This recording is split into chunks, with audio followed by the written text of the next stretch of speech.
सभी राजस्थान भाइयों का स्वागत है 21 अगस्त की वेदर रिपोर्ट में।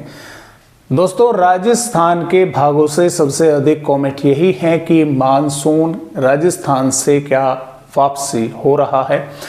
तो ये 1 सितंबर से पहले तो कोई उम्मीद नहीं है कि मानसून वापसी हो जाए। इसके 3-4 पैरामीटर होते हैं। एक तो 5 दिन तक अगर बारिश नहीं होती तब एक तो पैरामीटर ये होता है जो कि पश्चिमी राजस्थान के भागों पर नहीं हो रही है। दूसरा पैरामीटर है जो राजस्थान के भागों पर, यानी कि जो मॉइस्चर है, जब धूप पड़ती है और वो ऊपर उठता है तो सैटेलाइट की इमेज से वो पूरी तरह से यानी कि धुंधला दिखाई देने लगता है। अगर वो इस तरह से दिखना बंद हो जाए तो तब माना जाता है कि हाँ, यहाँ पर मॉइस्चर कम हो चुका है, या फिर उत्तर पश्चिमी हवाएं चलनी शुरू हो जाए। उत्तर पश्चिमी हवाएं, देखिए पश्चिमी हवाएं तो चल रही है लेकिन ये उत्तर पश्चिमी नहीं है, ये दक्षिणी पश्चिमी है। और एक यहाँ पर एंटी सर्कुलेशन भी बनता है पश्चिमी राजस्थान के भागों पर, वो ही राजस्थान के भागों से या अन्य राज्यों से मानसून को पीछे धकेलना शुरू कर देता है। यानी कि जो हवाएं इस तरह से चल रही है इनको पीछे हटाना शुरू कर देता है।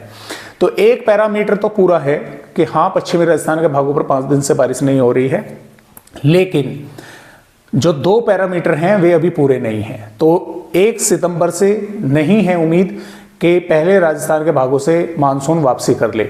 1 सितंबर के बाद जरूर वापसी हो सकती है, लेकिन कुछ जेएसएफ मॉडल इस तरह का भी इशारा कर रहे हैं कि अगस्त के आखिर में कुछ राजस्थान के भागों पर बारिश की गतिविधियां देखने को मिल सकती हैं, कुछ संभावनाएं।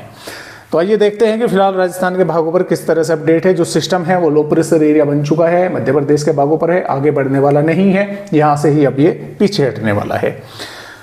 और यहाँ पर राजस्थान राज्य पर अगर बात बारिश की करें तो देखिए दोस्तों, बारिश तो ऐसी ही होने की संभावना है। 21 अगस्त में झुंझुनू, सीकर, कोटपुतली, बहरोड, खैरतल, तिजारा, अलवर, डींग, भरतपुर, धौलपुर, करौली, दौसा, सवाई माधोपुर, बारा, झालावाड़, बूंदी, कोटा, टोंक, अजमेर, यहाँ पर कुछ भागों पर बादल पहुंचेंगे। तो कहीं कहीं पर हल्की या 1-2 जिलों के गांव शहरों पर मध्यम बौछारें देखने को मिल सकती है। ज्यादा संभावनाएं खैरतल, तिजारा, अलवर, डींग, भरतपुर, धौलपुर, करौली, दौसा के आसपास के भागों पर है।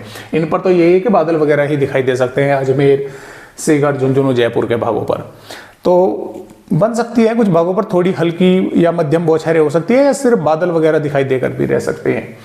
बाकी जो श्रीगंगानगर, हनुमानगढ़, बीकानेर, यहाँ पर बीकानेर, फलोदी, जोधपुर और उदयपुर, सोलंबर, प्रतापगढ़, डूंगरपुर, बालोतरा, बाड़मेर, जैसलमेर, मौसम पूरी तरह से साफ ही रहेगा। बारिश की संभावनाएं बहुत कम है, बादल वगैरह कुछ भागों पर दिखाई दे सकते हैं। फिलहाल तो इसी तरह का अपडेट है। अलर्ट की अगर बात करें तो अलर्ट भी है वैसे तो, लेकिन कोई भारी बारिश का नहीं है, जोरदार बारिश का नहीं है। यही है कि तेज हवाएं थोड़े बहुत भागों पर चल सकती है झुंझुनू से, और इधर कोटपुतली, बहरोड, खैरतल, तिजारा, अलवर, भरतपुर, धौलपुर, करौली, सवाई माधोपुर, बूंदी, टोंक, कोटा के भागों पर, टोंक, अजमेर के, जयपुर के भागों पर, और कहीं कहीं पर मेघ गर्ज के साथ बारिश हो सकती है। और इसी तरह से 22 अगस्त में भी अलर्ट है। 23 और 24 अगस्त में कोई अलर्ट राजस्थान के भागों पर नहीं दिया गया है। तो फिलहाल तो इस तरह से अपडेट राजस्थान राज्य का है।